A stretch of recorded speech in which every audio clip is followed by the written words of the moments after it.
श्री भगत रविदास जी की ओंकार सतगुर प्रसाद।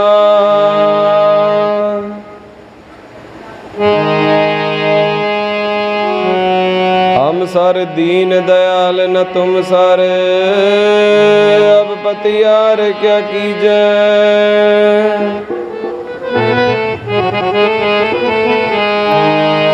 बचनी तोर मोर मन मानै,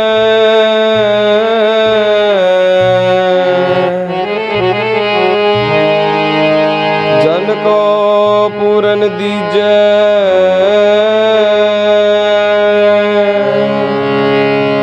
आओ बल बल जाओ रमैया कारण, कारण कवन अबोल। बहुत जन्म बिछरे थे माधो,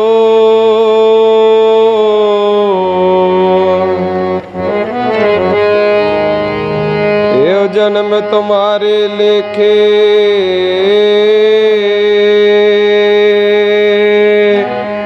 कह रविदास आस लग जीवो,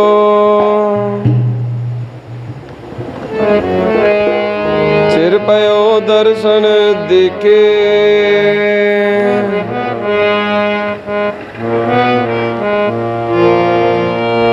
लेखे विच लालो जी जन्म तुम्हारे लेखे। लेखे विच लालो जी जन्म तुम्हारे लेखे।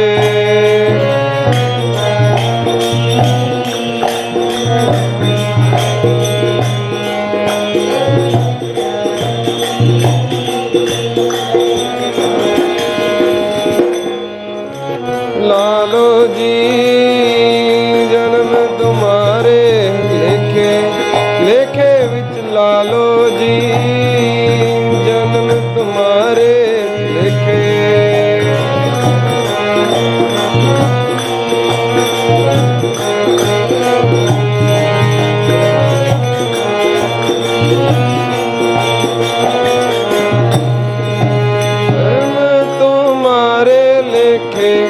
जन्म तुम्हारे लेखे। आप सिर लाके चलाओ। तुम्हारे लेखे जन्म तुम्हारे लेखे।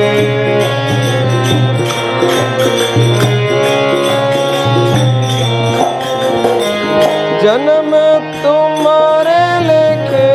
जन्म तुम्हारे लेखे।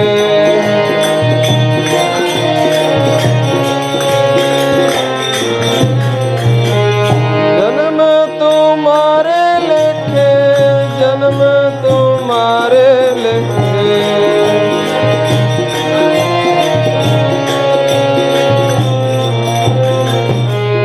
लेखे विच लालो जी जन्म तुम्हारे लेखे।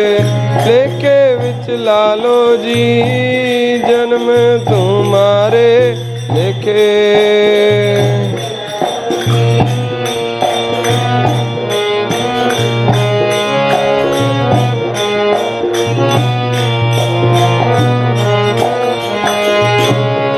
विच लालो जन्म तुम्हारे लेखे। लेखे विच लालो जी जन्म तुम्हारे लेखे।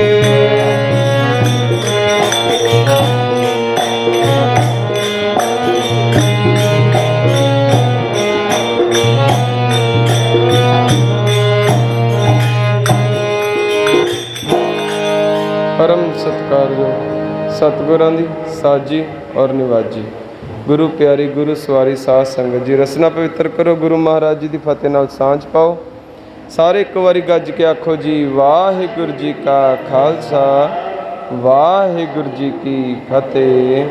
साध संगत काफ़ी समय तो आप सतगुरां दे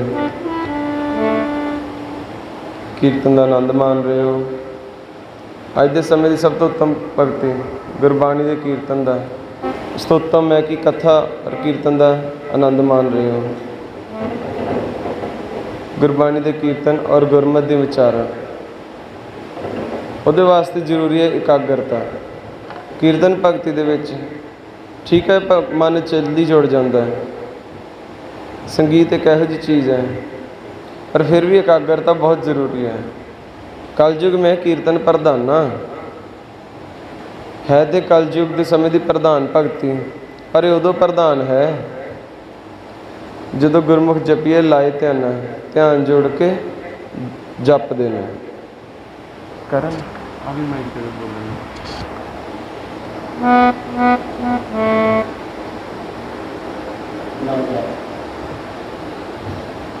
ਸੋ ਇਕਾਗਰ ਮਨ ਹੋ ਕੇ ਜੁੜਨ ਦਾ ਯਤਨ ਕਰੋ, ਫਿਰ ਆਪਾਂ ਥੋੜ੍ਹੇ ਸਮੇਂ ਤੋਂ ਹੀ ਬਹੁਤਾ ਲਾਭ ਉਠਾ ਸਕਦੇ। ਜੇ ਮਨ ਨਾ ਜੁੜੇ, ਕਈ ਵਾਰ ਬਹੁਤੇ ਸਮੇਂ ਤੋਂ ਵੀ ਥੋੜ੍ਹਾ ਲਾਭ ਨਹੀਂ ਮਿਲਦਾ। ਕਈ ਵਾਰੀ ਜੇ ਮਨ ਟਿਕ ਜਾਵੇ ਤਾਂ ਥੋੜ੍ਹੇ ਸਮੇਂ ਤੋਂ ਵੀ ਲਾਭ ਮਿਲ ਜਾਂਦਾ ਹੈ। ਕਬੀਰ ਜੀ ਕਹਿੰਦੇ ਨੇ ਕਿ ਕਬੀਰ ਇੱਕ ਘੜੀ ਆਦਿ ਕਰੀ ਆਦਿ ਹੋਂ ਤੇ ਆਦ। ਜਿੰਨਾ ਸਮਾਂ ਵੀ ਕਿਸੇ ਨੂੰ ਮੁਅੱਸਰ ਹੋ ਜਾਵੇ ਉਹ ਉਹਨਾਂ ਉਸ ਨੂੰ ਲੈ ਲੈਣਾ ਚਾਹੀਦਾ, ਪ੍ਰਾਪਤ ਕਰ ਲੈਣਾ ਚਾਹੀਦਾ ਹੈ। 22.5 ਮਿੰਟ ਦੀ ਇੱਕ ਘੜੀ ਮੰਨਦੇ ਨੇ, ਆਦਿ ਘੜੀ ਆਦਿ ਹੂੰ ਤੇ ਆਦ। ਤਕਰੀਬਨ 10-12 ਮਿੰਟ ਦੇ ਸਮੇਂ ਨੂੰ ਅੱਧੀ ਘੜੀ ਕਿਹਾ ਗਿਆ ਹੈ। ਸੋ ਇੱਕ ਘੜੀ ਆਦਿ ਕਰੀ ਆਦਿ ਹੁਣ ਤੇ ਆਦ ਭਗਤਨ ਸੇਤੀ ਗੋਸ਼ਟੇ।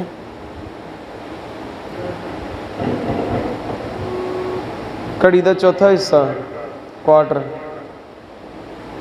5-7 ਮਿੰਟ ਬਣਦੇ ਨੇ।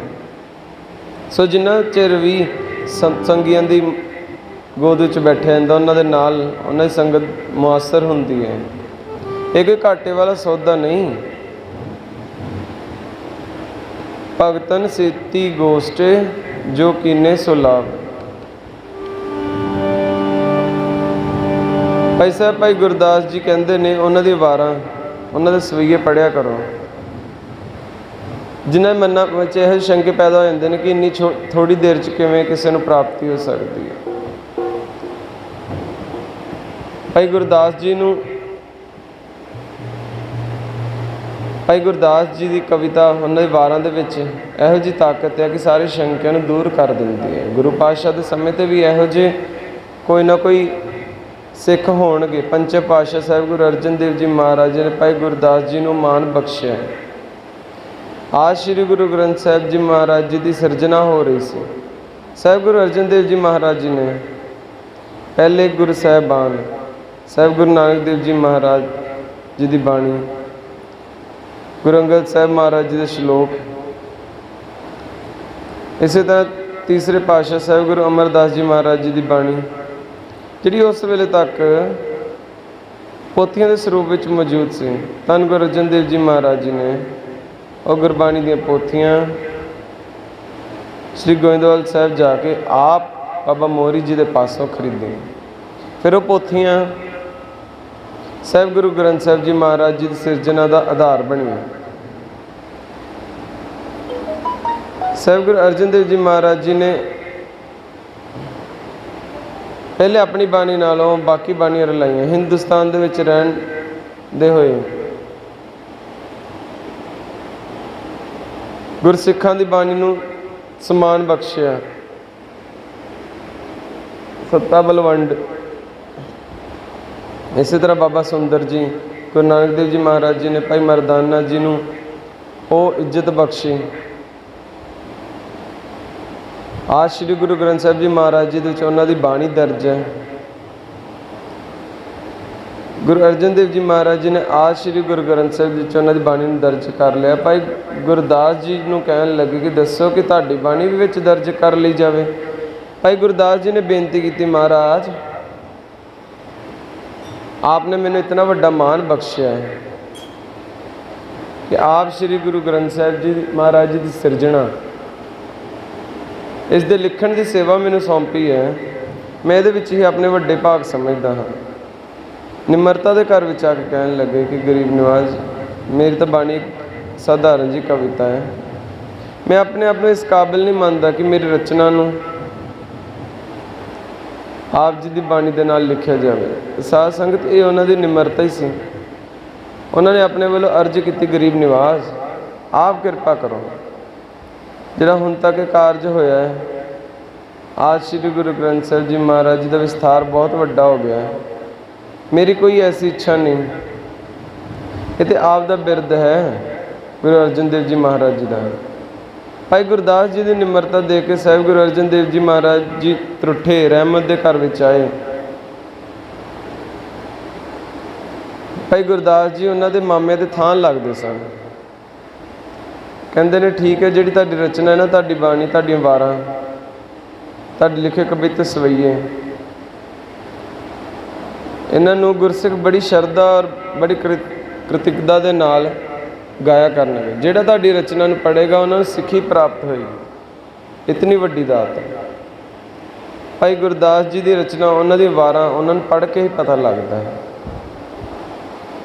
जिन्होंने प्राप्त है उन्होंने हिरदे सिੱਖੀ दा बूटा उगदा है। गुरसिखा ने बेनती की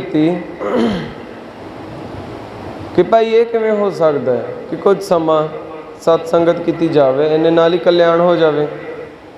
फिर भाई गुरदास जी उन्होंने नवित्र करने वास्ते उन्हें दृष्टांत दे रहे हैं।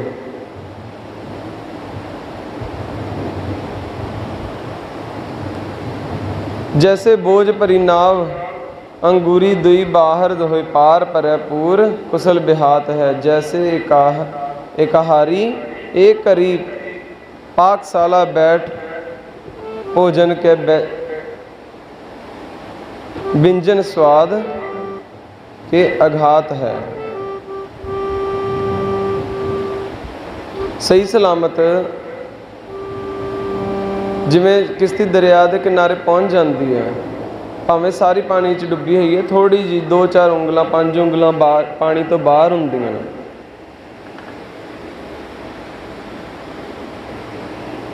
वो मुसाफर नूं कंढे दे उपर पहुँचा दिंदी है। जैसे एकाहारी एक करी पाकशाल बैठ।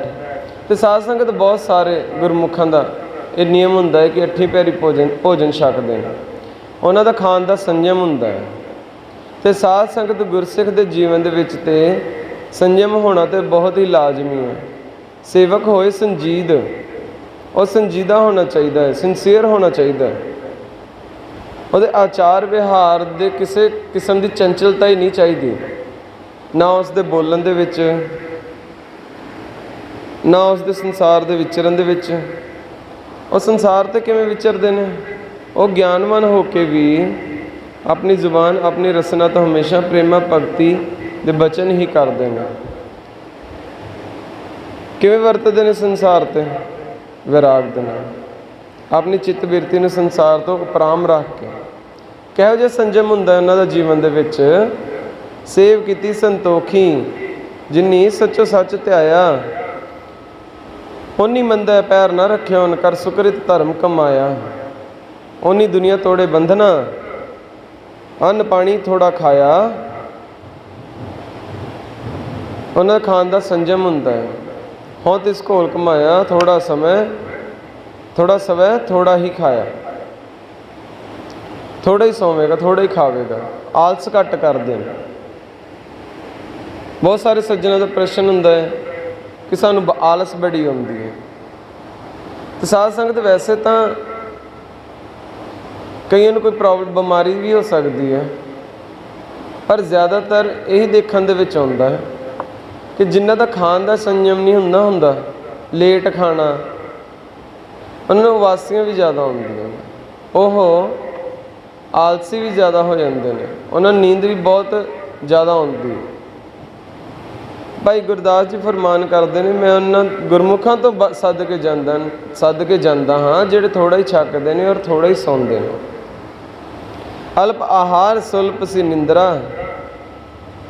धन गुरु कलगीधर पातशाह गुरसिख दी जीवन नूं बयान कर रहे हैं। अल्प आहार सुल्प सी निंद्रा, दया क्षमा तन प्रीत, सील संतोख सदा निर्बाहे बो ਹੋਬੋ ਤ੍ਰਿਗੁਣ ਅਤੀਤ। ਆਹਾਰ ਛਕਣ ਵਾਸਤੇ ਨਹੀਂ ਕਿਹਾ, ਇਹ ਨਹੀਂ ਕਿਹਾ ਕਿ ਭੋਜਨ ਖਾਣਾ ਹੀ ਨਹੀਂ। ਉਸ ਪਰਮਾਤਮਾ ਦਾ ਅਕਾਲ ਪੁਰਖ ਵਾਹਿਗੁਰੂ ਦਾ ਸ਼ੁਕਰ ਕਰਦਿਆਂ ਹੋਇਆਂ, ਜਿਨ ਜੀਓ ਪਿੰਡ ਮੁਖ ਨਕ ਦੀਆ ਵਰਤਣ ਕੋ ਪਾਣੀ। ਉਸ ਪਰਮਾਤਮਾ ਦੇ ਐ ਇਨਸਾਨ, ਤੈਨੂੰ ਕੰਚਨ ਵਰਗਾ ਸਰੀਰ ਦਿੱਤਾ, ਤੈਨੂੰ ਸੋਝੀ ਬਖਸ਼ੀ, ਸਰੀਰ ਦੇ ਬੜੇ ਦੁਰਲਭ ਅੰਗ ਬਖਸ਼ੇ ਨੇ, ਸੁਣਨ ਵਾਸਤੇ ਕੰਨ, ਦੇਖਣ ਵਾਸਤੇ ਅੱਖਾਂ, ਤੁਰਨ ਵਾਸਤੇ ਪੈਰ, ਬੋਲਣ ਵਾਸਤੇ ਜ਼ੁਬਾਨ, ਪੀਣ ਵਾਸਤੇ ਪਾਣੀ, ਖਾਣ ਵਾਸਤੇ ਭੋਜਨ ਪ੍ਰਾਪਤ ਹੋਇਆ ਹੈ, ਪਹਿਨਣ ਵਾਸਤੇ ਵਸਤਰ ਹੋਏ ਨੇ, ਤੈਨੂੰ ਥੋੜ੍ਹੇ ਜਿਹੇ ਯਤਨ ਦੇ ਨਾਲ ਹੀ ਪ੍ਰਾਪਤ ਹੋਏ ਨੇ। ਜਿਨ ਜੀਓ ਪਿੰਡ ਮੁਖ ਨਕ ਦੀਆ ਵਰਤਨ ਕੋ ਪਾਣੀ। ਜਿਸ ਪ੍ਰਮਾਤਮਾ ਨੇ ਖਾਣ ਵਾਸਤੇ ਅੰਨ ਖਾਣਾ, ਕੱਪੜ ਪਹਿਨਣ ਦੀਆ, ਰਸ ਅੰਨ ਭੋਗਾਣੇ। ਬਹੁਤ ਸਾਰੇ ਸੱਜਣ, ਉਹਨਾਂ ਦਾ ਪ੍ਰਸ਼ਨ ਹੁੰਦਾ ਹੈ, ਵੈਸੇ ਤੇ ਇਹ ਬੜਾ ਲੰਬਾ ਟੌਪਿਕ ਹੈ, ਜਿੰਨੀ ਮਰਜ਼ੀ ਸਿਰ ਖਪਾਈ ਕਰ ਲਓ, ਜਿੰਨੀ ਮਰਜ਼ੀ ਬਹਿਸ ਬਸਈਆ ਕਰ ਲਓ, ਕਈ ਵਾਰੀ ਤਾਂ ਨਤੀਜੇ 'ਤੇ ਵੀ ਗੱਲ ਨਹੀਂ ਪਹੁੰਚਦੀ। ਆਪਾਂ ਦਲੀਲਾਂ ਦੇ ਰਸਤੇ ਇਸ ਨੂੰ ਕੋਸ਼ਿਸ਼ ਕਰਦੇ ਪੂਰਾ ਕਰਨ ਦੀ, ਪਰ ਜੇ ਗੁਰਮੁਖਾਂ ਦੀ, ਸਾਧੂਆਂ ਦੀ ਗੱਲਾਂ ਸੁਣੀਏ ਤਾਂ ਉਹ ਕਹਿੰਦੇ ਨੇ ਕਿ ਜੀਵ ਦੇ ਸਵਾਦ ਵਾਸਤੇ ਮਾਸ ਨਹੀਂ ਖਾਣਾ, ਜੀਵਾਂ ਦਾ ਘਾਤ ਨਹੀਂ ਕਰਨਾ। ਜਿਹੜੇ ਖਾਣ ਦੇ ਆਦੀ ਹੁੰਦੇ ਨੇ, ਸੁਭਾਅ ਬਣਿਆ ਹੋਇਆ, ਉਹ ਕਦੇ ਗੁਰਬਾਣੀ ਦੇ ਵਿੱਚੋਂ, ਕਦੇ ਇਤਿਹਾਸ ਦੇ ਵਿੱਚੋਂ ਜੋ ਕੁਝ ਵੀ ਖਾਂਦੇ ਨੇ, ਦੇਖੀਏ ਜੋ ਕੁਝ ਅਸੀਂ ਕਰ ਰਹੇ ਹਾਂ ਸਹੀ ਹੈ, ਉਹ ਯਤਨ ਕਰਦੇ ਨੇ ਕਿ ਜੋ ਅਸੀਂ ਕਰਦੇ ਹਾਂ ਸਹੀ ਹੈ। ਇਤਿਹਾਸ ਦੇ ਵਿੱਚ ਇਹੋ ਜਿਹੇ ਫਰਮਾਨ ਦਿੰਦੇ ਨੇ, ਜਿਵੇਂ ਕਹਿੰਦੇ ਨੇ, ਜੇਤੇ ਦਾਣੇ ਅੰਨ ਕੇ ਜੀਆ ਬਾਝ ਨਾ ਕੋਏ। ਅਨਾਜ ਦੇ ਵਿੱਚ ਵੀ ਵੈਸੇ ਜੀਵ ਨੇ, ਫਿਰ ਤਾਂ ਅੰਨ ਵੀ ਨਹੀਂ ਖਾਣਾ ਚਾਹੀਦਾ। ਪਰ ਸਾਧ ਸੰਗਤ, ਸਾਨੂੰ ਸਤਿਗੁਰ ਜੀ ਨੇ ਅੰਨ ਤੋਂ ਵਰਜਿਆ ਨਹੀਂ। ਪਹਿਲਾ ਪਾਣੀ ਜੀਓ ਹੈ, ਜਿਤ ਹਰਿਆ ਸਭ ਕੋਏ। ਪਾਣੀ ਦੇ ਵਿੱਚ ਜੀਵ ਨੇ, ਉਹਨਾਂ ਨੇ ਸਾਨੂੰ ਪਾਣੀ ਪੀਣ ਤੋਂ ਨਹੀਂ ਵਰਜਿਆ। ਕਹਿੰਦੇ ਉਸ ਮਾਲਕ ਦਾ ਸ਼ੁਕਰ ਕਰ ਜਿਹਨੇ ਤੈਨੂੰ ਪੀਣ ਵਾਸਤੇ ਪਾਣੀ ਔਰ ਖਾਣ ਵਾਸਤੇ ਭੋਜਨ ਦਿੱਤਾ ਹੈ। ਜਿਨ ਜੀਓ ਪਿੰਡ ਮੁਖ ਨਕ ਦੀਆ ਵਰਤਨ ਕੋ ਪਾਣੀ, ਅੰਨ ਖਾਣਾ, ਕੱਪੜ ਪਹਿਨਣ ਦੀਆ, ਰਸ ਅੰਨ ਭੋਗਾਣੀ। ਜਿਨ ਦੀਏ ਸੋ ਚਿਤ ਨਾ ਆਵਈ, ਪਸ਼ੂ ਹੋ ਕਰ ਜਾਣੀ। ਗੁਰਬਾਣੀ ਦਾ ਅਧਿਐਨ ਕਰ ਲਓ, ਤੁਹਾਨੂੰ ਕਿਤੇ ਵੀ ਇਸ ਗੱਲ ਦਾ ਜ਼ਿਕਰ ਨਹੀਂ ਮਿਲੇਗਾ। ਉਸ ਮਾਲਕ ਦਾ ਸ਼ੁਕਰ ਕਰੋ ਕਿ ਜਿਨੇ ਤੁਹਾਨੂੰ ਖਾਣ ਵਾਸਤੇ ਅੰਨ ਬਖਸ਼ਿਆ।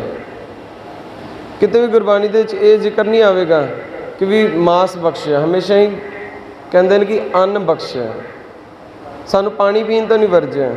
ਛੋੜੇ ਅੰਨ ਕਰੇ ਪਖੰਡ, ਨਾਉ ਸੁਹਾਗਣ ਨਾਉ ਰੰਡ। ਜਪੀਏ ਨਾਮ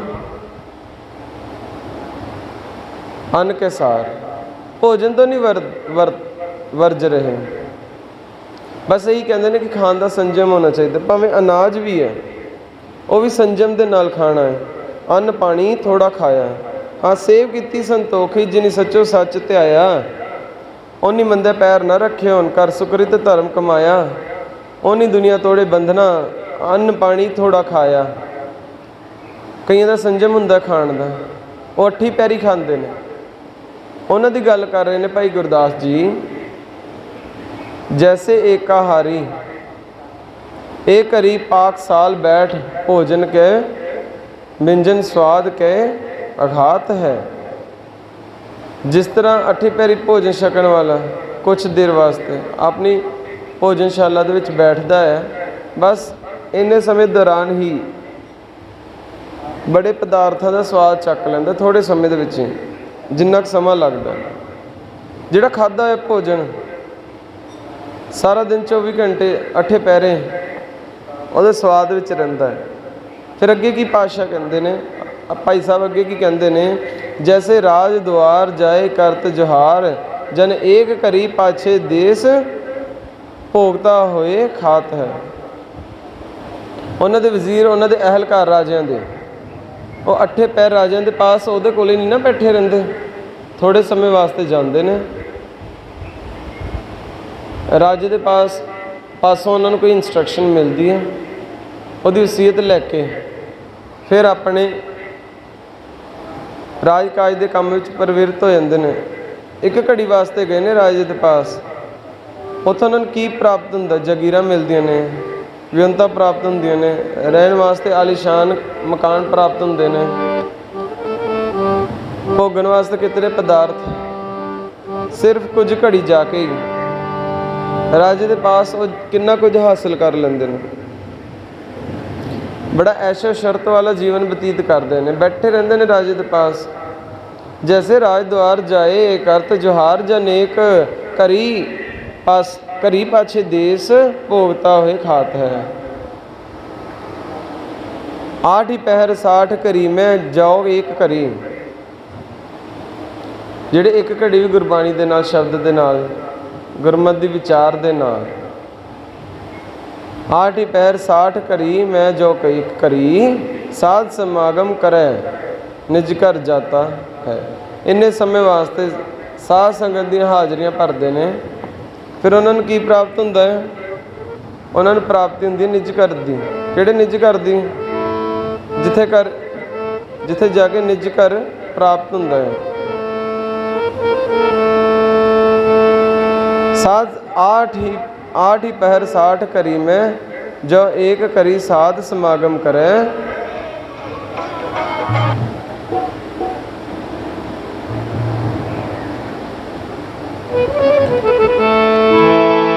साध समागम करे निज कर जात है।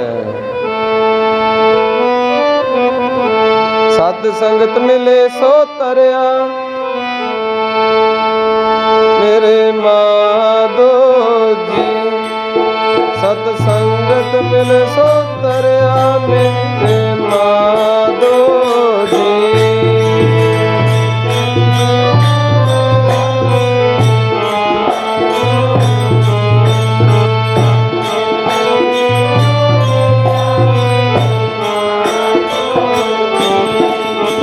संगत मिले सो तरया मेरे माधो जी। सत संगत मिले सो तरया मेरे माधो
मेरे मांगो जी।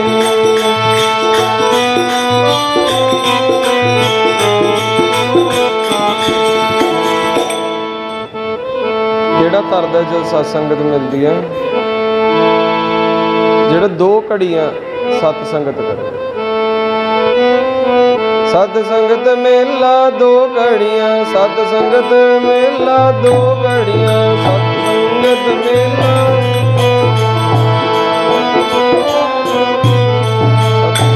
ਮੇਲਾ 2 ਘੜੀਆਂ, ਸਤ ਸੰਗਤ ਮੇਲਾ 2 ਘੜੀਆਂ।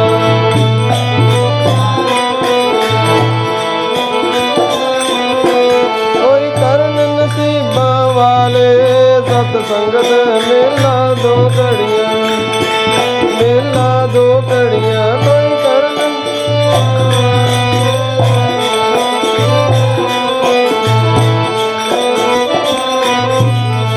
ਕਰ ਲੈ ਮਨਾ ਚਿਤ ਲਾ ਕੇ ਸਤ ਸੰਗਤ ਮੇਲਾ 2 ਘੜੀਆਂ, ਸਤ ਸੰਗਤ ਮੇਲਾ 2 ਘੜੀਆਂ। ਕਰ ਲੈ ਮਨਾ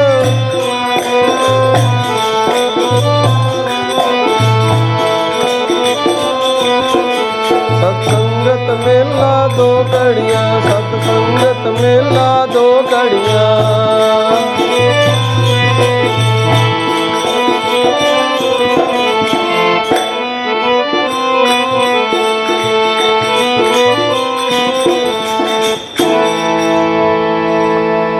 ਭਾਈ ਨੰਦ ਲਾਲ ਜੀ ਕਥਨ ਕਰਦੇ ਨੇ, ਸੋਬਤ ਨਿਕਾਣ ਅਗਰ ਬਾਸ਼ਦ ਨਸੀਬ, ਦੌਲਤ ਜਾਵੀਦ ਯਾਬੀ ਐ ਹਬੀਬ। ਜਿਦਨ ਗੁਰਮੁਖਾਂ ਦੀ ਸੰਗਤ ਮੁਅੱਸਰ ਹੋ ਗਈ, ਫਿਰ ਐ ਸਮਝ ਤੈਨੂੰ ਅਬਿਨਾਸੀ ਧਨ, ਸੱਚਾ ਧਨ ਪ੍ਰਾਪਤ ਹੋ ਗਿਆ।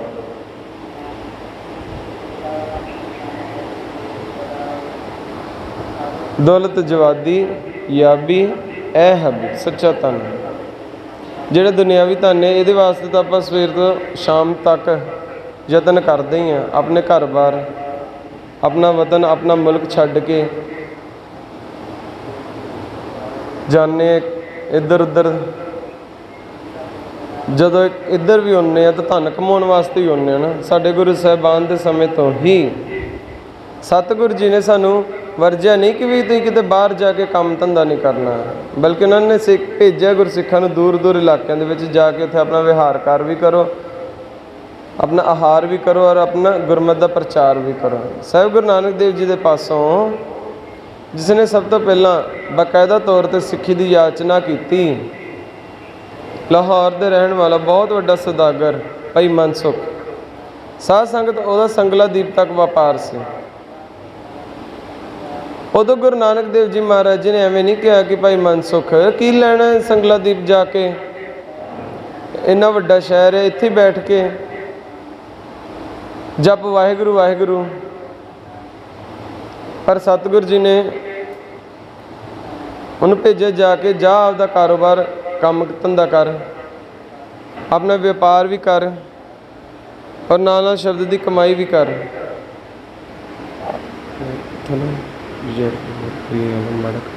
ਬਰਾਬਰ ਦਾ ਥੱਲੇ ਕਰਕੇ ਥੋੜਾ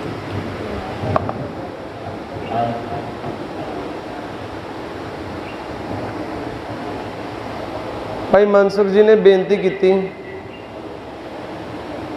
ਕਿ ਜੇ ਮੇਰਾ ਉੱਥੇ ਮਨ ਉਤਾਵਲਾ ਹੋ ਜਾਵੇ। ਮੈਂ ਕਲਰ ਕਿਹੜਾ ਕਿਹਾ ਤੈਨੂੰ? ਕਲਰ ਕਿਹੜਾ ਕਿਹਾ ਸੀ? ਦਿਮਾਗ ਲਾ ਲਿਆ ਕਰਨਾ ਥੋੜਾ ਬਹੁਤ, ਮਾੜੇ ਮਾੜੇ ਥੱਲੇ ਕਰ ਦੇ, ਗ੍ਰੀਨ ਤੇ ਯੈਲੋ ਨੂੰ ਬਸ।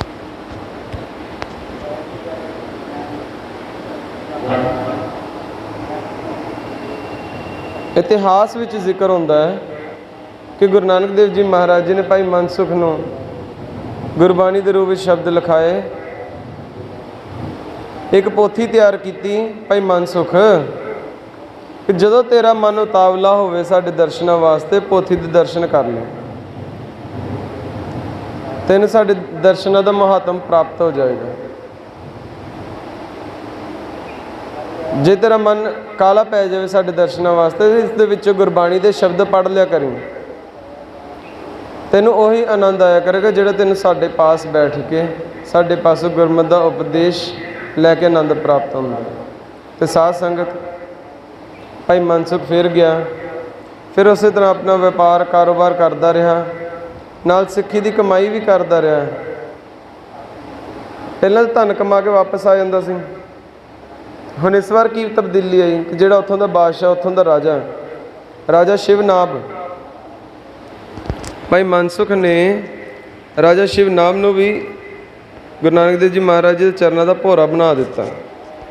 ਸੋਢੀ ਸੁਲਤਾਨ ਤੀਸਰੇ ਪਾਤਸ਼ਾਹ ਸਾਹਿਬ ਗੁਰੂ ਅਮਰਦਾਸ ਜੀ ਮਹਾਰਾਜ ਜੀ ਦੇ ਤੋਂ ਹੀ ਪ੍ਰਚਲਿਤ ਹੋਈ। ਉਹਨਾਂ ਨੇ ਦੂਰ ਦੂਰ ਇਲਾਕਿਆਂ ਦੇ ਵਿੱਚ ਸਿੱਖਾਂ ਨੂੰ ਭੇਜਣਾ ਸ਼ੁਰੂ ਕਰ ਦਿੱਤਾ ਪ੍ਰਚਾਰ ਦੇ ਵਾਸਤੇ। 22 ਮੰਜੀਆਂ ਦਾ ਜ਼ਿਕਰ ਆਉਂਦਾ ਹੈ। ਕਹਿਣ ਤੋਂ ਭਾਵ ਕਿ 22 ਪ੍ਰਚਾਰਕ ਸਿਰਫ ਆਪਣੇ ਇਲਾਕੇ 'ਚ ਹੀ ਨਹੀਂ ਬਲਕਿ ਦੂਰ ਦੂਰ ਇਲਾਕਿਆਂ 'ਚ ਗੁਰੂ ਮਹਾਰਾਜ ਜੀ ਨੇ ਭੇਜੇ। ਉਹਨਾਂ ਨੂੰ ਆਥੋਰਾਈਜ਼ਡ ਕੀਤਾ ਕਿ ਤੁਸੀਂ ਇੱਥੇ ਬੈਠ ਕੇ ਗੁਰਮਤਿ ਦਾ ਪ੍ਰਚਾਰ ਕਰੋ। ਉਹਨਾਂ ਨੂੰ ਮੰਜੀਆਂ ਬਖਸ਼ੀਆਂ। ਇੱਥੇ ਤੱਕ ਹੀ ਨਹੀਂ, ਬੀਬੀਆਂ ਨੂੰ ਪੀੜੇ ਵੀ ਬਖਸ਼ੇ।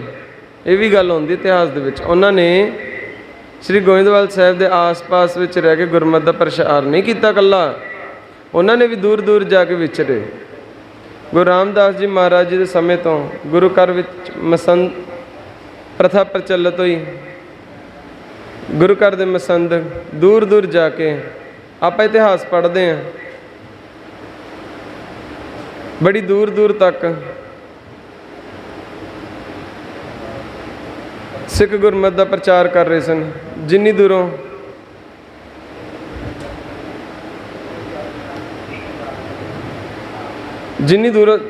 ਬਹੁਤ ਦੂਰੋਂ ਲੋਕੀ ਆਉਂਦੇ, ਗੁਰੂ ਮਹਾਰਾਜ ਦੇ ਦਰਸ਼ਨ ਕਰਦੇ, ਗੁਰੂ ਮਹਾਰਾਜ ਦੇ ਸਿੱਖਾਂ ਦੇ ਦਰਸ਼ਨ ਕਰਦੇ, ਪ੍ਰਚਾਰ ਸੁਣਦੇ। ਬੇਨਤੀ ਕਰਨ ਤੋਂ ਭਾਵ ਉਹਨਾਂ ਸਮਿਆਂ ਦੇ ਵਿੱਚ ਵੀ ਗੁਰਸਿੱਖ ਦੂਰ ਦੂਰ ਇਲਾਕਿਆਂ ਦੇ ਵਿੱਚ ਜਾ ਕੇ ਆਪਣਾ ਬਿਜ਼ਨਸ ਵੀ ਕਰਦੇ, ਵਪਾਰ ਵੀ ਕਰਦੇ, ਆਪਣਾ ਕਾਰੋਬਾਰ ਵੀ ਕਰਦੇ ਔਰ ਨਾਲ ਨਾਲ ਗੁਰਮਤਿ ਦਾ ਪ੍ਰਚਾਰ ਵੀ ਕਰਦੇ। ਖੈਰ ਧਿਆਨ ਦਿਓ, ਸਤਿਗੁਰੂ ਜੀ ਆਪਣੇ ਪੈਰੋਕਾਰਾਂ ਨੂੰ, ਗੁਰਸਿੱਖਾਂ ਨੂੰ, ਵੈਸੇ ਤੇ ਸਾਧ ਸੰਗਤ ਜਿਹੜਾ ਗੁਰਸਿੱਖ ਦਾ ਜੀਵਨ ਹੈ ਨਾ, ਉਹ ਇੱਕ ਸੰਪੂਰਨ ਜੀਵਨ ਹੈ। ਸੰਪੂਰਨ ਜੀਵਨ ਕੀ ਹੈ? ਗੁਰਸਿੱਖ ਵਿਹਾਰ ਦੇ ਵਿੱਚ ਅੱਛੀ ਤਰ੍ਹਾਂ ਪ੍ਰਤੀਤ ਹੈ। ਸਤਿਗੁਰੂ ਜੀ ਨੇ ਸਾਨੂੰ ਜਿੱਥੇ ਕਿਰਤ ਕਰਨ ਵਾਸਤੇ ਪ੍ਰੇਰਿਆ, ਆਪਣੀ ਰੋਜੀ ਰੋਟੀ ਵਾਸਤੇ, ਆਪਣੇ ਪਰਿਵਾਰ ਦੇ ਵਿਹਾਰ ਵਾਸਤੇ ਜਿਹੜਾ ਵੀ ਯਤਨ ਕੀਤਾ ਜਾਵੇ। ਕਿਸੇ ਨੇ ਜ਼ਿਆਦਾ ਅੱਛੀ ਪੜ੍ਹਾਈ ਕਰ ਲਈ, ਇਹ ਸੋਚਿਆ ਕਿਸੇ ਨੇ ਕਿਰਤ ਕਰਨੀ ਹੈ, ਮਜ਼ਦੂਰੀ ਤਾਂ ਨਹੀਂ ਨਾ, ਸਿਰਫ ਮਜ਼ਦੂਰੀ ਨਹੀਂ ਨਾ ਕਰਵਾਈ, ਉਸਨੇ ਤਾਲੀਮ ਵੀ ਹਾਸਿਲ ਕਰਨੀ ਹੈ, ਕਾਰੋਬਾਰ ਕਰੇਗਾ। ਜਿਹੜਾ ਵੀ ਕਾਰੋਬਾਰ ਕਰਦਾ ਹੈ, ਜੇ ਚੰਗੀ ਨੀਅਤ ਦੇ ਨਾਲ ਕਰਦਾ, ਅੱਛੀ ਨੀਅਤ ਦੇ ਨਾਲ, ਇਨਸਾਨੀਅਤ ਦੇ ਨਾਲ, ਇਮਾਨਦਾਰੀ ਦੇ ਨਾਲ, ਫਿਰ ਸਾਧ ਸੰਗਤ ਇਹ ਸਿੱਖ ਦੀ ਕਿਰਤ ਹੈ।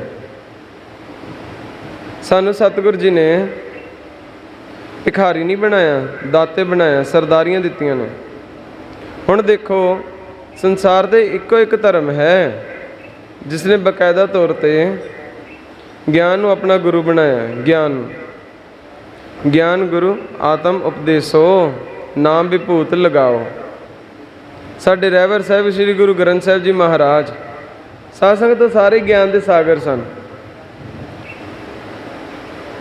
ਗਿਆਨ ਦੇ ਸਮੁੰਦਰ ਹਨ। ਰਤਨਾ ਰਤਨ ਪਦਾਰਥ ਬਹੁ ਸਾਗਰ ਭਰਿਆ ਰਾਮ, ਬਾਣੀ ਗੁਰਬਾਣੀ ਲਾਗੇ ਤਿਨ ਹੱਥ ਚੜਿਆ ਰਾਮ। ਗੁਰ ਸਾਗਰ ਰਤਨੀ ਭਰਪੂਰੇ। ਇਸ ਮਾਨ ਸਰੋਵਰ ਦੇ ਵਿੱਚ ਕਿੰਨੇ ਮੋਤੀ ਨੇ। ਉੱਤਮ ਸ਼ਲੋਕ ਸਾਧ ਕੇ ਬਚਨ, ਅਮੁਲੀਕ ਲਾਲ ਇਹ ਰਤਨ।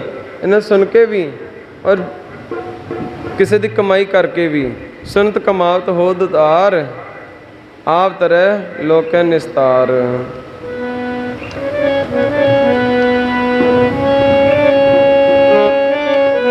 ਧਾਰਦੇ ਨੇ ਸਾਨੂੰ ਬਚਨ ਗੁਰਾਂ ਦੇ, ਧਾਰਦੇ ਨੇ ਜੀ ਸਾਨੂੰ ਬਚਨ ਗੁਰਾਂ ਦੇ।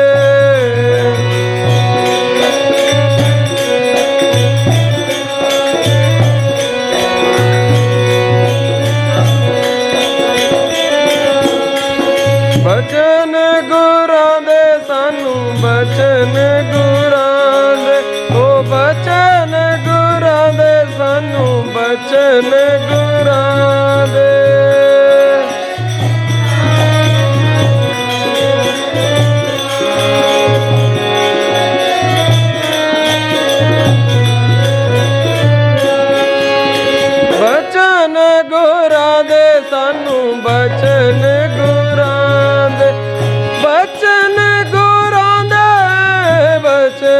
ਗੁਰਾਂ ਦੇ।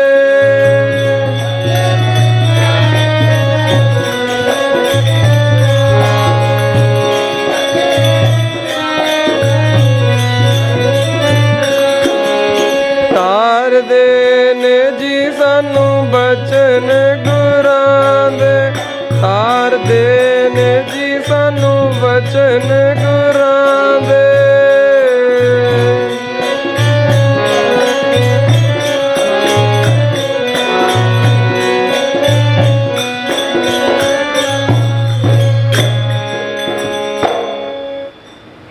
ਸਾਧ ਸੰਗਤ, ਗਿਆਨ ਦੇ ਸਮੁੰਦਰ ਜਿਨ੍ਹਾਂ ਵਿੱਚ ਇਹੋ ਜਿਹੇ ਕੀਮਤੀ ਰਤਨ ਨੇ।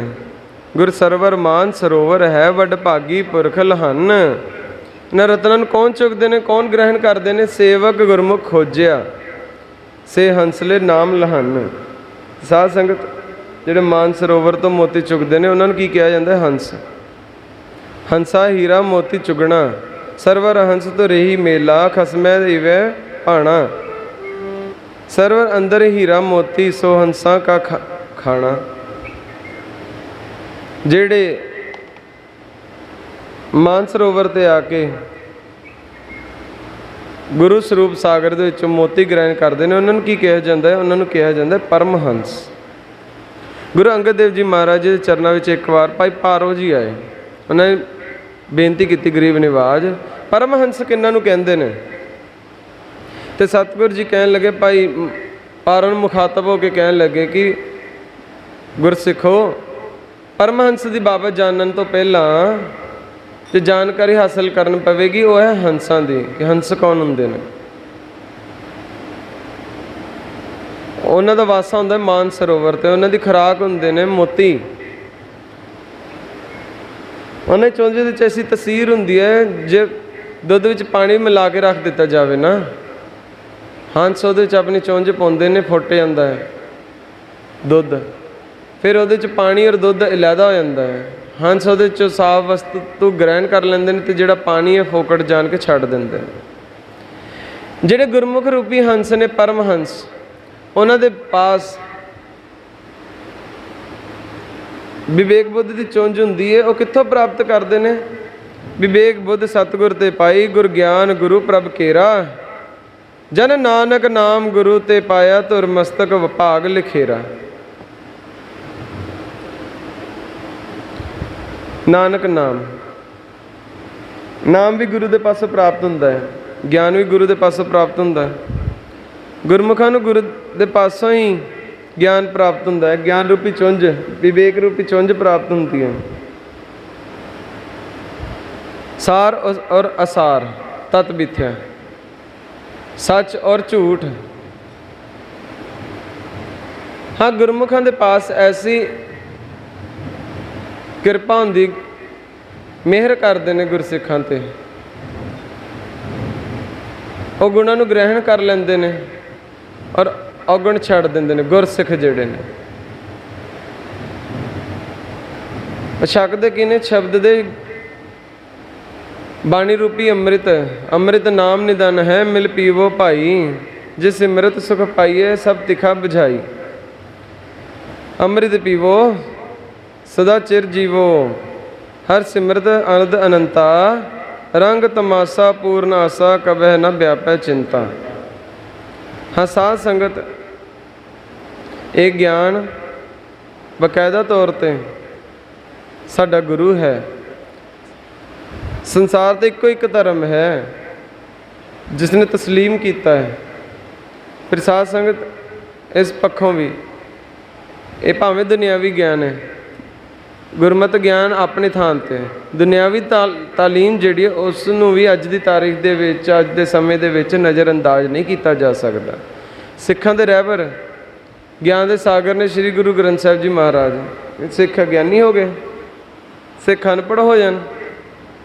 ਸਾਧ ਸੰਗਤ ਦੇਖੋ, ਜੇਕਰ ਆਪਾਂ ਇਤਿਹਾਸ ਪੜ੍ਹਦੇ ਹਾਂ, ਭਾਵੇਂ ਉਹਨਾਂ ਸਮਿਆਂ ਦੇ ਵਿੱਚ ਅੱਜ ਕੱਲ੍ਹ ਦੀ ਤਰ੍ਹਾਂ ਬਾਕਾਇਦਾ ਸਕੂਲ ਕਾਲਜ ਨਹੀਂ ਸਨ ਹੋਇਆ ਕਰਦੇ,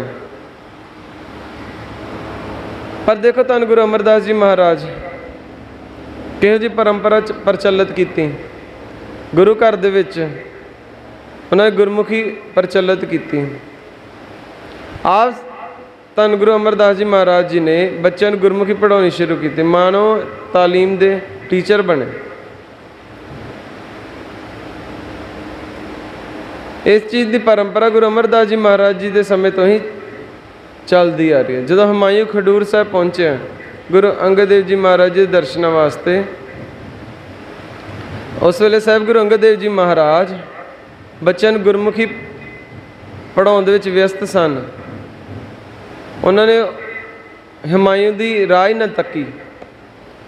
ਉਹਦੇ ਵਿੱਚ ਬੜਾ ਹੰਕਾਰ ਆਇਆ ਕਿ ਜਿਹੜਾ ਰਾਜਮੱਧ ਸੀ ਨਾ, ਉਹਦੇ ਠਾਠਾਂ ਮਾਰਨੇ ਸ਼ੁਰੂ ਕਰਤੀਆਂ ਕਿ ਮੈਂ ਹਿੰਦੁਸਤਾਨ ਦੇ ਚੱਕਰਵਰਤੀ ਬਾਦਸ਼ਾਹ ਰਿਹਾ, ਭਾਵੇਂ ਜੰਗ ਹਾਰ ਕੇ ਆ ਗਿਆ ਸੀ ਪਰ ਆਕੜ ਤਾਂ ਨਹੀਂ ਸੀ ਗਈ। ਉਹ ਆਕੜ ਉਸੇ ਤਰ੍ਹਾਂ ਹੀ ਬਰਕਰਾਰ ਸੀ। ਕਹਿੰਦੇ ਇਹ ਆਪਾਂ ਹੱਥ ਤਲਵਾਰ ਦੇ ਮੁੱਠੇ ਉੱਪਰ ਲੈ ਗਿਆ ਕਿ ਹੁਣੇ ਮੈਂ ਆਪਣੀ ਮਿਆਨ ਦੇ ਵਿੱਚ ਤਲਵਾਰ ਕੱਢ ਕੇ ਇਹਨਾਂ ਦਾ ਸਿਰ ਧੜ ਤੋਂ ਲਹਿਦਾ ਕਰ ਦਿਆਂਗਾ। ਸਾਹਿਬ ਗੁਰੂ ਅੰਗਦ ਦੇਵ ਜੀ ਮਹਾਰਾਜ ਜੀ ਨੇ ਥੋੜ੍ਹਾ ਧਿਆਨ ਨਾਲ ਦੇਖਿਆ ਕਿ ਬਾਦਸ਼ਾਹ ਜਿਹੜੀ ਤਲਵਾਰ ਫਕੀਰਾਂ ਦੇ ਉੱਪਰ ਕੱਢਣ ਲੱਗਿਆ, ਉਹ ਜਦੋਂ ਉਸ ਮਰਦ ਦਾ ਮੁਕਾਬਲਾ ਹੋਇਆ ਸੀ ਉਦੋਂ ਮੈਦਾਨੇ ਜੰਗ ਦੇ ਵਿੱਚ, ਉਦੋਂ ਇਸ ਨੂੰ ਕੀ ਜੰਗਾਲ ਲੱਗਿਆ ਹੋਇਆ ਸੀ? ਉਦੋਂ ਕਿੱਥੇ ਗਈ ਸੀ ਤੇਰੀ ਵੀਰਤਾ? ਕਿੱਥੇ ਗਈ ਸੀ ਤੇਰੀ ਸੂਰਮ ਗਤੀ? ਆ ਬੇਨਤੀ ਕਰਨ ਤੋਂ ਭਾਵ ਸਾਧ ਸੰਗਤ ਸਿੱਖ ਗਿਆਨਵਾਨ ਹੈ, ਦੁਨੀਆ ਦੇ ਨੁਕਤਾ ਨਿਗਾਹ ਤੋਂ ਵੀ ਔਰ ਪਰਮਾਰਥ ਦੇ ਨੁਕਤਾ ਨਿਗਾਹ ਤੋਂ ਵੀ। ਆਪਾਂ ਵਿਚਾਰ ਕਰ ਰਹੇ ਹਾਂ ਸਿੱਖ ਦਾ ਜੀਵਨ ਸੰਪੂਰਨ ਜੀਵਨ ਹੈ ਜੇ ਗੁਰਬਾਣੀ ਦੇ ਉੱਪਰ ਪੈਰਾ ਦੇਵੇ। ਔਰ ਦੂਸਰੇ ਨਜ਼ਰੀਏ ਤੋਂ ਵੇਖਿਆ ਜਾਵੇ, ਭਾਵੇਂ ਸਿਆਣੇ ਪੁਰਸ਼ਾਂ ਨੇ ਜ਼ਿੰਦਗੀ ਦੇ 4 ਆਸ਼ਰਮ ਮੰਨੇ ਨੇ, ਬ੍ਰਹਮਚਰਜ, ਦੂਸਰਾ ਗ੍ਰਸਥ ਆਸ਼ਰਮ, ਤੀਸਰਾ ਬਾਨਪ੍ਰਸਥ ਔਰ ਚੌਥਾ ਸੰਨਿਆਸ। ਵੈਸੇ ਤਾਂ ਇਹ ਚਾਰੇ ਦੇ ਚਾਰੇ ਜਿਹੜੇ ਨੇ ਇਹ ਬ੍ਰਹਮਚਾਰੀ ਆ, ਉਹ ਗ੍ਰਸਤੀ ਨਹੀਂ ਜਿਹੜਾ ਗ੍ਰਸਤੀ ਆ, ਬਾਲ ਬ੍ਰਹਮਚਾਰੀ ਨਹੀਂ ਜਿਹੜਾ ਬਾਲ ਬ੍ਰਹਮਚਾਰੀ ਆ, ਉਹ ਸੰਨਿਆਸੀ ਨਹੀਂ। ਪਾਤਸ਼ਾਹ ਕੀ ਕਹਿੰਦੇ ਨੇ ਕਿ ਏਕਾ ਨਾਰੀ ਜਤੀ ਹੋਏ ਪਰ ਨਾਰੀ ਧੀ ਭੈਣ ਵਖਾਣ ਹੈ। ਜਦੋਂ ਉਸਨੇ ਗੁਰੂ ਦੀ ਮੱਤ ਧਾਰਨ ਕਰ ਲਈ, ਸੁਧ ਜਪਤੇ ਹਮ ਧਰੀ ਬਚਨ ਗੁਰ ਦਏ ਹਮਾਰੇ, पूत यह प्रण तोहे प्राण जब लग कट थारे, निज नारी के साथ नेह तुम नित बढ़ैया, पर नारी की सेज भूल सुपने ह्यूं न जेहूं। ਗ੍ਰਸਤੀ ਦੇ ਵਿੱਚ ਹੁੰਦਿਆਂ ਹੋਇਆ ਹੀ ਬ੍ਰਹਮਚਾਰੀ ਹੈ। ਗ੍ਰਸਤ ਨੂੰ ਸਤਿਗੁਰੂ ਜੀ ਨੇ ਠੀਕ ਹੈ ਵਡਿਆਈ ਦਿੱਤੀ ਹੈ। जिन तू जाता सो गृहस्थ उदासी परवान, जैसे सर सरता सकल में समुद्र बडो, मेर में सुमेर बडो जग बख्यान है, तरवर बिखे जैसे चंदन बिरख बडो, तात में कनक अत उत्तम कै मान है, पंछिन में हंस मृग राजन में सारदूल, रागन में श्री राग पारस पख्यान है, ज्ञानन में ज्ञान और ध्यानन में ध्यान, गुर सकल धर्म में गृहस्थ प्रधान है। गृहस्थ सब तो उत्तम है, सकल धर्म में श्रेष्ठ धर्म। भाई गुरदास जी आप भावें गृहस्थी जीवन नहीं सी अपनाया, पर उन्होंने भी इस गल की महानता लिखी है। फिर गुरु नानक देव जी के दर ते कबीर जो ग्रह करे ता धर्म कर, नहीं ता कर बैराग, बैरागी बंधन करे ता को बड़े अभाग। गुरु पातशाह दी जिहड़ी सोच है, जिंतु जाता सो गृहस्थ उदासी परवान, नाम रता सोई निर्वाण। जिन्होंने उन्होंने असूल धारण कर ले तो गुरु नानक दे घर विच परवान ही परवान है। पुन दान का करे शरीर, सो गिरही गंगा काने। सतगुर फरमान करते जिहड़ा गृहस्थी होके अपना जीवन बतीत करता, गुरबाणी नूं अपने जिंदगी दे विच हंडाउंदा है। पुन दान का करे शरीर, सो गृही गंगा का नीर। गंगा जैसा पवित्र मानते हैं।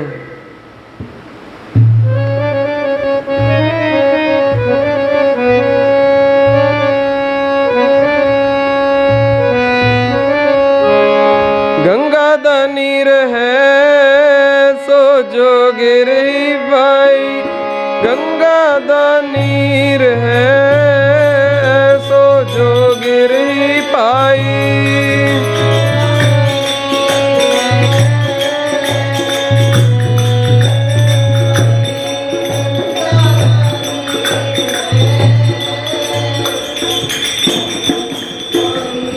ऐसो जो गिर ही पाई, ऐसो जो गिर, ऐसो जो गिर ही पाई, ऐसो जो गिर ही पाई।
ਤੇ ਸਾਧ ਸੰਗਤ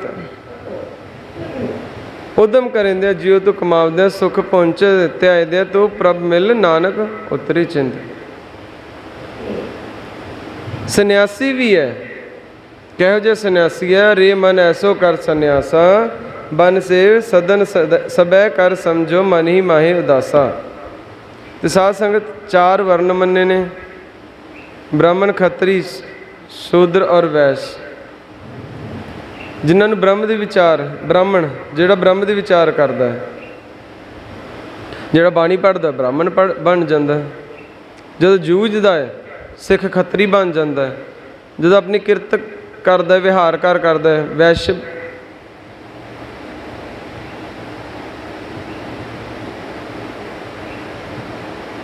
ਵੈਸ਼ੇ ਬਣ ਜਾਂਦਾ ਹੈ। ਅਤੇ ਜਦੋਂ ਸਫਾਈ ਕਰਮਚਾਰੀ ਵਾਂਗ ਕਰਦਾ ਹੈ, ਜੋੜੇ ਸਾਫ਼ ਕਰਦਾ, ਸਫਾਈ ਕਰਦਾ, ਗੁਰੂ ਘਰ ਦੇ ਵਿੱਚ ਸੇਵਾ ਕਰਦਾ ਹੈ, ਤਾਂ ਸ਼ੂਦਰ ਬਣ ਜਾਂਦਾ ਹੈ। ਤੇਰੇ ਦਰਬਾਰ ਦੀਆਂ ਬੋਕਰਾਂ ਨੂੰ ਰਾਜ ਜਾਣੇ ਠੋਕਰਾਂ, ਨਵਾਬ ਨੂੰ ਲਾਵੇ ਤੇਰਾ ਖਾਲਸਾ। ਜੇ ਕਿਤੇ ਗੋਲੀਆਂ ਦੇ ਪਰਖਣ ਦੀ ਲੋੜ ਪੈ ਜੇ, ਹੱਸ ਹੱਸ ਕੇ ਛਾਤੀਆਂ ਨੂੰ ਢਾਵੇ ਤੇਰਾ ਖਾਲਸਾ। ਜਿਹੜਾ ਬ੍ਰਹਮ ਦਾ ਗਿਆਨ ਕਰਦਾ ਬ੍ਰਾਹਮਣ ਹੀ ਰਹਿ ਜਾਊਗਾ, ਖੱਤਰੀ ਨਹੀਂ ਬਣ ਸਕਦਾ। ਪਰ ਸਿੱਖ ਜਿਹਦਾ ਸੰਪੂਰਨ ਜੀਵਨ ਹੈ, ਗੁਰਬਾਣੀ ਪੜ੍ਹਦਾ ਹੈ, ਹੋਰ ਮਤ ਮਤਾਂਤਰਾਂ ਦੇ ਗ੍ਰੰਥਾਂ ਦਾ ਅਧਿਐਨ ਕਰਦਾ ਹੈ, ਗਿਆਨ ਹਾਸਲ ਕਰਦਾ ਹੈ। ਗਿਆਨ ਗੁਰੂ ਆਤਮ ਉਪਦੇਸੋ, ਦੂਸਰਿਆਂ ਵਾਸਤੇ ਨਹੀਂ, ਪਹਿਲਾਂ ਆਪਣੇ ਆਪ ਨੂੰ। ਪਹਿਲੇ ਮਨ ਪ੍ਰਬੋਧੋ ਹਰ ਕੇ ਨਾਏ, ਮਨ ਪ੍ਰਬੋਧੋ ਹਰ ਕੇ ਨਾਏ। ਪਹਿਲਾਂ ਗਿਆਨ ਆਪਣੇ ਆਪ ਨੂੰ ਸਮਝਾਉਣ ਵਾਸਤੇ, ਦੂਸਰਿਆਂ ਨੂੰ ਸਮਝਾਉਣਾ ਤਾਂ ਬਾਅਦ ਦੀ ਗੱਲ ਹੈ। ਜਦੋਂ ਗਿਆਨ ਹਾਸਲ ਕਰਨ ਵਾਸਤੇ ਹੋਰ ਮਤ ਮਤਾਂਤਰਾਂ ਦੇ ਵਿੱਚ, ਜੇ ਬ੍ਰਾਹਮਣ ਧਰਮ ਦੀ ਰੱਖਿਆ ਵਾਸਤੇ ਗਿਆਨ ਪੜ੍ਹਦਾ ਹੈ, ਖੱਤਰੀ ਜੰਗ ਲੜਦਾ ਹੈ, ਸ਼ੂਦਰ ਜੋੜੇ ਝਾੜਦਾ ਹੈ, ਕਿਸੇ ਵੀ ਜਾਤੀ ਬਣਨ ਤੋਂ ਸੰਕੋਚ ਨਹੀਂ ਕਰਦਾ ਸਿੱਖ, ਜਦੋਂ ਆਪਣੇ ਵਿਹਾਰਕਾਰ ਦੇ ਵਿੱਚ ਆ ਜਾਵੇ। ਪਾਤਸ਼ਾਹ ਨੇ ਆਪਾਂ ਨੂੰ ਇਹੋ ਜਿਹੇ ਜੀਵਨ ਜਿਉਣ ਦੀ ਜਾਚ ਬਖਸ਼ੀ ਹੈ ਕਿ ਕਿਸੇ ਵੀ ਵਰਨ ਦੇ ਵਿੱਚ ਫਰਕ ਨਹੀਂ ਕਰਨਾ, ਖੁਦ ਹੀ ਸਾਰੇ ਵਰਨ ਬਣ ਜਾਓ। ਨਾਨਕ ਸਤਿਗੁਰ ਭੇਟੀਏ ਪੂਰੀ ਹੋਵੇ ਜੁਗਤ, ਜੇ ਸਾਨੂੰ ਸਤਿਗੁਰ ਜੀ ਦੇ ਪਾਸੋਂ ਪ੍ਰਾਪਤ ਹੋਈ ਹੈ। ਸੰਸਾਰ ਦੇ ਵਿੱਚ ਰਹਿੰਦੇ ਹੋਏ ਹੀ ਹਸੰਦਿਆਂ ਖਿਲੰਦਿਆਂ ਪਹਿਨੰਦਿਆਂ ਖਾਵੰਦਿਆਂ ਵਿੱਚ ਹੋਵੇ ਮੁਕਤ। ਜੈਸੇ ਜਲ ਮੈਂ ਕਮਲ ਨਿਰਾਲਪ ਮੁਰਗਾਈ ਨੈ ਸਾਣੇ। ਰਹਿੰਦੇ ਸੰਸਾਰ ਦੇ ਵਿੱਚ ਨੇ, ਪਰ ਸੰਸਾਰ ਤੋਂ ਨਿਰਲੇਪ ਰਹਿੰਦੇ ਨੇ, ਆਪਣੇ ਚਿੱਤ ਬਿਰਤੇ ਨੇ। ਰਹਿੰਦੇ ਤਾਂ ਮਾਇਆ ਦੇ ਵਿੱਚ ਹੀ ਨੇ, ਪਰ ਆਪਣੇ ਆਪ ਨੂੰ ਮਾਇਆ ਦੇ ਵਿੱਚ ਖਚਤ ਨਹੀਂ ਹੋਣ ਦਿੰਦੇ। ਜੈਸੇ ਜਲ ਮੈਂ ਕਮਲ ਨਿਰਾਲਮ ਮੁਰਗਾਈ ਨੈ ਸਾਣੇ, सुरत शब्द भव सागर तरिए नानक नाम वखाणा। साध संगत जिहड़ा गुरु नानक दे घर दा मत है ना, इस दे उपर चलण वास्ते शरीर नूं कष्ट नहीं देना पैंदा, ना पुट्ठे लमकन की जरूरत है, ना जल धारे करने की जरूरत है, ना प्राणायाम की।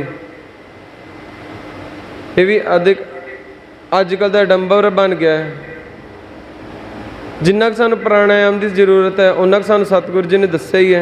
सास ग्रास ये भी प्राणायाम ही है ना, वाहिगुरू जाप जिहड़े करते हैं सास श्वास दे नाल।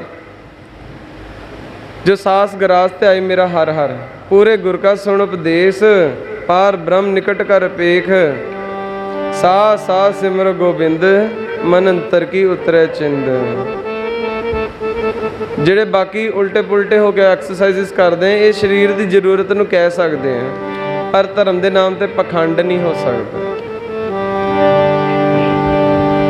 ये किसी की कोई मोनोपली नहीं है। दिखावे वास्ते सिख नूं कोई प्राणायाम की जरूरत नहीं, शरीर नूं कष्ट दे के कोई तप करने की जरूरत नहीं। सिख ने करना की है, बस करना यही है कि अपनी सुरत नूं गुरु शब्द के नाल जोड़ के रखना है,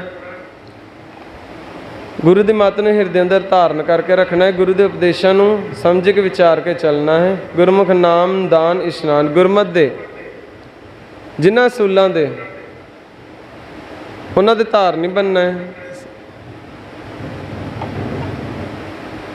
अपने जीवन दे विच धारण करना है, अप्लाई करना है। जिहड़ा अपनी सुरत नूं गुरु के शब्द के नाल उपदेश के नाल जोड़ दिंदा है,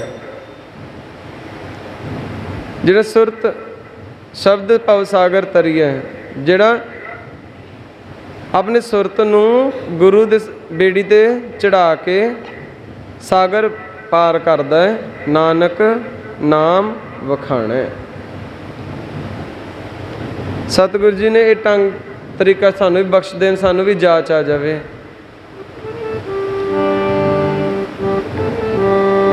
अपनी सुरत नूं जोड़ के गुरु की खुशी प्राप्त करनी, अपने लोक और परलोक सुहेले हो सकें। हुण समय इजाजत नहीं दे रहा, आपां अगे हुण गुरु स्तुत्र पढ़ीए। सारे गज वज के गुरु स्तुत्र विच हाजरी भरियो। एक दो बेनती जिहड़ी आपां हर वार करदे कि सहज पाठ करो, आप बाणी पढ़ो, बाणी दे नाल जुड़ो, बाणे दे नाल जुड़ो। सिर्फ बाणी दे नाल नहीं, बाणे दे नाल भी जुड़ो। सिख फैमिली चों बिलोंग करदे, अपने बच्चों नूं गुरु घरां दे विच भेजीए, जो अपनी विद्या गुरु घर दी, गुरबाणी, कीर्तन, गतका, जो भी अपने तो वध बच्चों सिखाया जाता है सिखाइए, गुरु नाल जोड़िए। गुरु घर जान नूं गलत ना समझिए, पखंड ना समझिए। वध बच्चों नूं गुरु घर भेजांगे तो जुड़े रहणगे, जे नहीं भेजांगे बाणी नहीं पढ़नगे तो फिर किवें जुड़े रहणगे। सो आप भी सहज पाठ करो, बच्चों नूं भी सहज पाठ करन नूं प्रेर करो। लिटरेचर चंगे तो चंगा, वधिया तो वधिया पढ़ो, ਤਾਂ ਜੋ ਕਿ ਚੰਗਾ ਗਿਆਨ ਸਿੱਖ ਨੂੰ ਪ੍ਰਾਪਤ ਹੋ ਸਕੇ। ਆਓ ਹੁਣ ਸਾਰੇ ਗੁਰੂ ਸਤਿਤਰ ਵਿੱਚ ਗੱਜ ਕੇ ਹਾਜ਼ਰੀ ਭਰਿਓ ਜੀ। ਧੰਨ ਹੈ ਧੰਨ ਹੈ ਧੰਨ ਹੈ ਗੁਰੂ ਨਾਨਕ ਦੇਵ ਸਾਹਿਬ, ਧੰਨ ਹੈ ਧੰਨ ਹੈ ਧੰਨ ਹੈ ਧੰਨ ਹੈ ਗੁਰੂ ਨਾਨਕ ਦੇਵ ਸਾਹਿਬ, ਧੰਨ ਹੈ।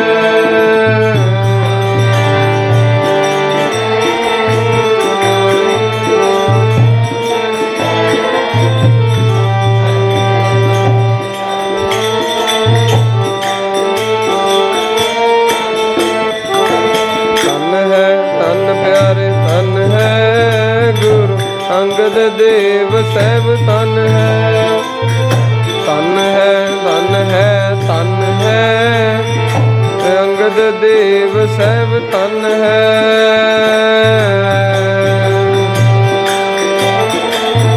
सारे साज नूं रला के बजाओ, लक सीधे करके बैठो।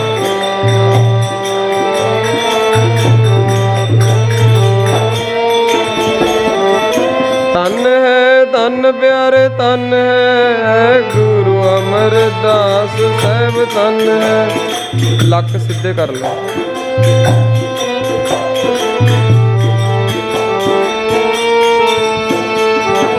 तन है गुरु दास सब तन है।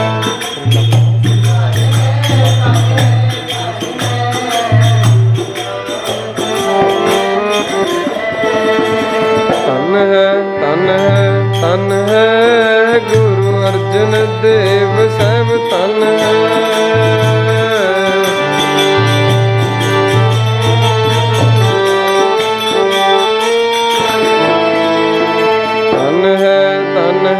तन है गुरु हर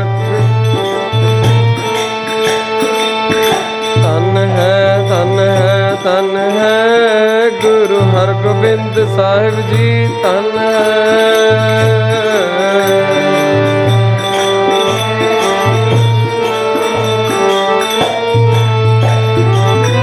तन है धन है धन है गुरु श्री हर राय सब तन है।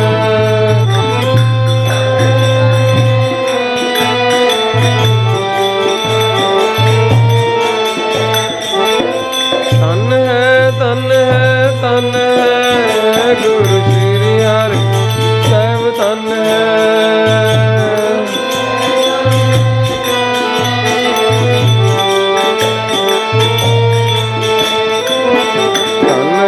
तन है गुरु तेग बहादुर सब तन है।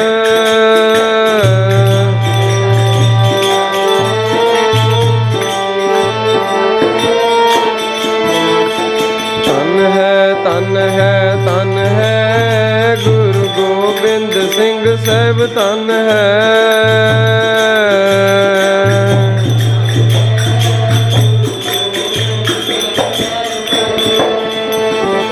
तन है तन है तन है तेरा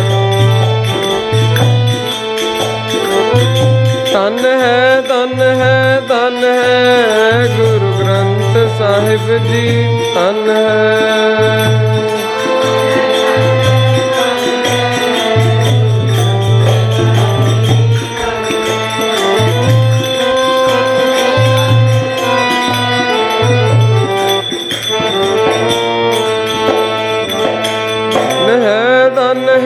धन है तेरा पंथ खालसा। धन है तेरा पंथ खालसा धन है।